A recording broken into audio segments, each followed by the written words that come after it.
ಈ ಒಂದು ಪುಣ್ಯ ಭೂಮಿಯಲ್ಲಿ ಇವತ್ತು ಭೂಮಿ ತಾಯಿಯ ಮಡಿಲಲ್ಲಿ ಏನಿದ್ದಾರೆ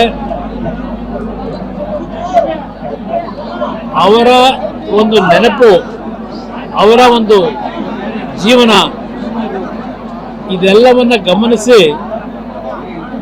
ನಮ್ಮಿಂದ ಅವರು ದೂರ ಹೋಗಿದ್ದಾರೆ ಅಂತಕ್ಕಂಥದ್ದು ನಮ್ಮಲ್ಲಿ ಇಲ್ಲ. ನಮ್ಮ ಹೃದಯದಲ್ಲಿ ಸದಾ ನೆಲೆಸಿದ್ದಾರೆ. ಅವರ ಹೆಸರಿನಲ್ಲಿ ಈ ಒಂದು ಭಾಗವನ್ನ ನಾಡಿನಲ್ಲಿರ್ತಕ್ಕಂಥ ಯಾವುದೇ ಸಮಾಜಗಳಿರ್ಬೋದು ಎಲ್ಲರಿಗೂ ನೆರಳನ್ನು ಕೊಡ್ತಕ್ಕಂಥದ್ದಕ್ಕೆ ಹಲವಾರು ಯೋಜನೆಗಳನ್ನ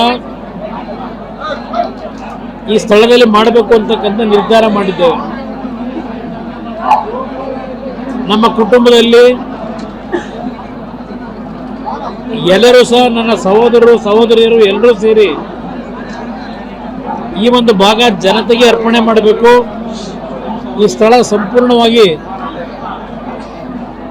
ಯಾವ ಸಂಕಷ್ಟದಲ್ಲಿರ್ತಕ್ಕಂಥ ಕುಟುಂಬಗಳಿದ್ದಾವೆ, ನಮ್ಮ ಯುವಕರು, ನಮ್ಮ ರೈತರು, ಮಹಿಳೆಯರು, ವಯಸ್ಸಾಗಿರ್ತಕ್ಕಂಥ ತಂದೆ ತಾಯಂದರು, ಅವರೆಲ್ಲರ ಒಂದು ನೆರಳಿಗೆ ಕೆಲವು ಕಾರ್ಯಕ್ರಮಗಳನ್ನು ಇಲ್ಲಿ ತರಬೇಕು ಅಂತಕ್ಕಂಥದ್ದು ಈಗಾಗಲೇ ತೀರ್ಮಾನ ಮಾಡಿದ್ದೇವೆ ಕುಟುಂಬದಲ್ಲಿ.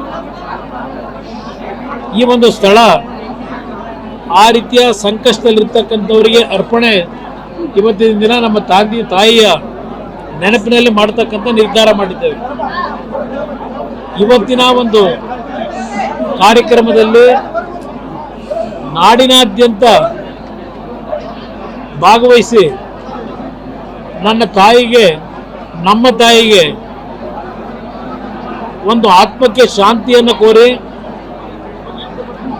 ಇವತ್ತು ನಮ್ಮ ಕುಟುಂಬಕ್ಕೆ ಒಂದು ಸಾಂತ್ವನವನ್ನ ಮತ್ತು ಧೈರ್ಯವನ್ನು ತುಂಬಿರ್ತಕ್ಕಂಥ ನಮ್ಮ ಲಕ್ಷಾಂತರ ಕನ್ನಡಿಗರಲ್ಲಿ ನನ್ನ ಕೃತಜ್ಞತೆಗಳನ್ನು ನಮ್ಮ ಕುಟುಂಬದ ಪರವಾಗಿ ಎಲ್ಲರಿಗೂ ನಿಮ್ಮ ಮುಖಾಂತರ, ನಮ್ಮ ಹಿತೈಷಿಗಳಿರ್ಬೋದು, ನಮ್ಮ ಸ್ನೇಹಿತರಿರ್ಬೋದು, ನಮ್ಮ ನಾಡಿನ ಜನತೆ ಎಲ್ಲರಿಗೂ ಸಹ ನಾನು ವೈಯಕ್ತಿಕವಾಗಿ ನನ್ನ ಕೃತಜ್ಞತೆಗಳನ್ನು ಸಲ್ಲಿಸಲಿಕ್ಕೆ ಬಯಸ್ತೇನೆ. ನಿರೀಕ್ಷೆ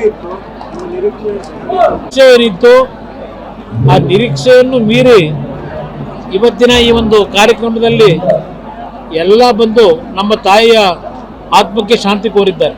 ನಿರೀಕ್ಷೆಗೂ ಮೀರಿ ಬಂದಿದ್ದಾರೆ. ಅತ್ಯಂತ ಅಚ್ಚುಕಟ್ಟಾಗಿದೆ. ವರ್ಣನ ಒಂದು ಆಶೀರ್ವಾದವು ದೇವರ ಆಶೀರ್ವಾದ.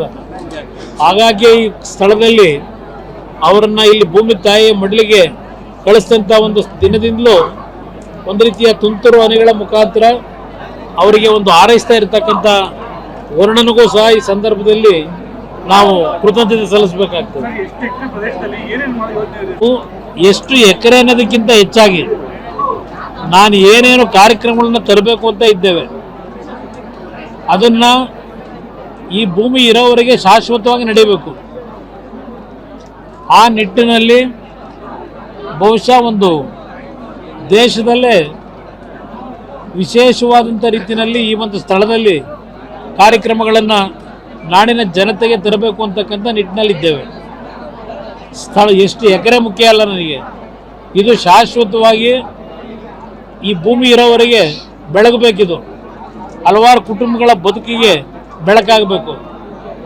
ರಂಗನಾಥ ಸ್ವಾಮಿಯ ಮತ್ತು ನಮ್ಮ ಹರದನಹಳ್ಳಿಯ ಬಸವೇಶ್ವರ ಸ್ವಾಮಿ ಏನಿದೆ, ಅದನ್ನು ನಮ್ಮ ಶಂಕರ ಮಠದ ಗುರುಗಳು, ಶೃಂಗೇರಿಯ ಗುರುಗಳು ದೇವೇಶ್ವರ ಅಂತಕ್ಕಂಥ ಹೆಸರನ್ನ ಆ ಒಂದು ಶಿವನಿಗೆ ಅವರೇನು ಹೇಳಿದ್ದಾರೆ, ಆ ದೇವರ ಸನ್ನಿಧಿ. ಯಾಕೆಂದರೆ ಅಲ್ಲಿಂದಲೇ ನಮ್ಮ ತಂದೆಯವರ ಬದುಕು ಪ್ರಾರಂಭ ಆಗಿದ್ದು, ನಮ್ಮ ಕುಟುಂಬದ ಬದುಕು. ಈ ಎರಡು ದೇವರ ಮಧ್ಯದಲ್ಲಿ ನನ್ನ ತಾಯಿ ಚಿರನಿದ್ರೆಯಾಗಿದ್ದಾರೆ, ಹೋಗಿದ್ದಾರೆ. ಅದರಿಂದ ಈ ಸ್ಥಳ ಒಂದು ಪವಿತ್ರವಾದ ಸ್ಥಳ. ಇದು ಕೇವಲ ಮನರಂಜನೆಗಲ್ಲ, ಮನರಂಜನೆಯ ಕಾರ್ಯಕ್ರಮಕ್ಕಲ್ಲ, ಇದು ಸಂಪೂರ್ಣವಾಗಿ ಸಂಕಷ್ಟವನ್ನು ಬಗೆಹರಿಸ್ತಕ್ಕಂಥ ನಿಟ್ಟಿನಲ್ಲಿ ಹಲವಾರು ರೀತಿಯ ಯೋಜನೆಗಳನ್ನು ತರ್ತೇನೆ. ಸದ್ಯದಲ್ಲೇ ನಿಮ್ಮೆಲ್ಲರಿಗೂ ಅದರ ಮಾಹಿತಿಗಳನ್ನು ಕೊಡ್ತೇನೆ.